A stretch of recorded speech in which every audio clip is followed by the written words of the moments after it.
Hai, saya Amir. Saya ditugaskan untuk melaksanakan pengenalan pelajar. Hai, saya Tasha dan saya Nisa dan kami ditugaskan dalam bahagian isu utama. Assalamualaikum dan hai semua. Nama saya Fakira Safia binti Zulkifli.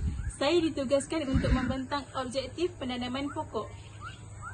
Nama saya Muhammad Syakir Firdaus. Saya akan menerangkan tentang objektif kempen ini.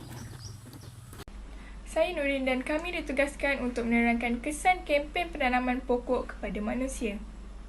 Hai, saya Kalai. Sekarang saya akan jelaskan kesan penanaman pokok kepada manusia.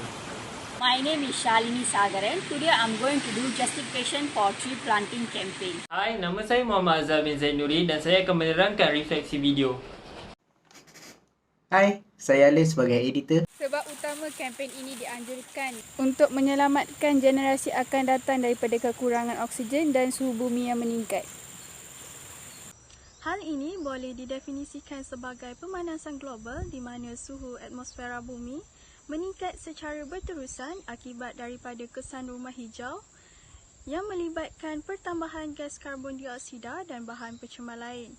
Seterusnya, apabila bumi kekurangan oksigen, manusia akan mudah dijangkiti penyakit dan kesihatan manusia tidak akan terjamin. Salah satu langkah yang efektif dalam penjagaan alam sekitar adalah dengan menggalakkan tanaman hijau.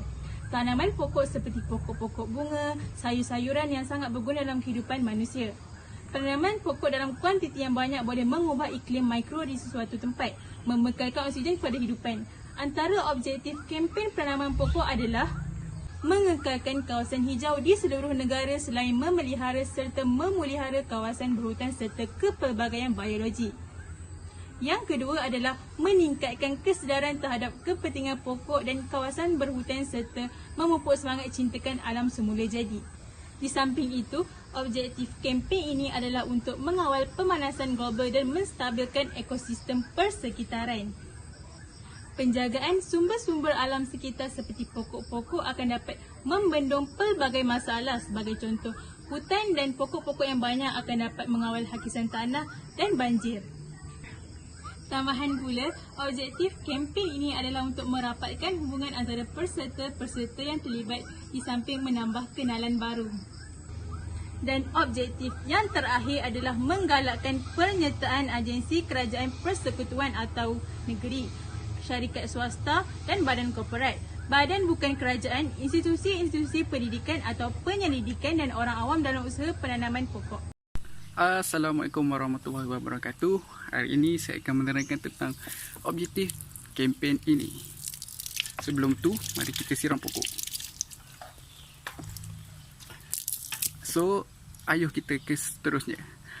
Kempen ini bertujuan memupuk semangat cintakan alam semula jadi melalui pelbagai jenis tanaman pokok serta menyokong komitmen untuk mengekalkan litupan kawasan berhutan di Malaysia. Seterusnya, memastikan komitmen negara untuk memastikan sekurang-kurangnya 50% daripada kawasan tanah negara dilitupi dengan kawasan berhutan dan pokok. Berbagai jenis pokok dapat dicapai. Selain itu, kempen penanaman pokok adalah bagi mengekalkan tahap kehijauan, kualiti landscape dan alam sekitar yang sihat, selamat dan indah untuk semua. Jadi, teruskan sayangi alam sekitar kita dan tumbuh-tumbuhan. Kesan kempen penanaman pokok kepada manusia adalah bagi menggalakkan manusia untuk menghargai alam sekitar. Kerana melalui persekitaran yang segar dan nyaman, ia akan membolehkan manusia hidup dalam keadaan yang harmoni. Seterusnya, ia dapat membekalkan oksigen kepada manusia kerana tumbuh-tumbuhan membebaskan oksigen ke udara dan membolehkan badan kita mendapat bekalan oksigen yang mencukupi. Selain itu, ia juga dapat menjadi sumber pendapatan kepada manusia melalui hasil penjualan tanaman. Kesan kempen penanaman pokok kepada manusia adalah dapat mengubah iklim mikro di sesuatu tempat jika penanaman pokok dalam kuantiti yang banyak. Kedua, dapat menjadi elemen peneduhan kepada manusia. Ketiga, dapat menjadi pengindah kawasan tempat tinggal manusia. Pokok yang ditanam akan memberikan manfaat kepada semua kehidupan di muka bumi, iaitu memberikan oksigen dan menyuyurkan persekitaran, termasuk juga menyumbang kepada pencapaian matlamat ke-15 SDG, matlamat pembangunan mapan, iaitu Life of Land.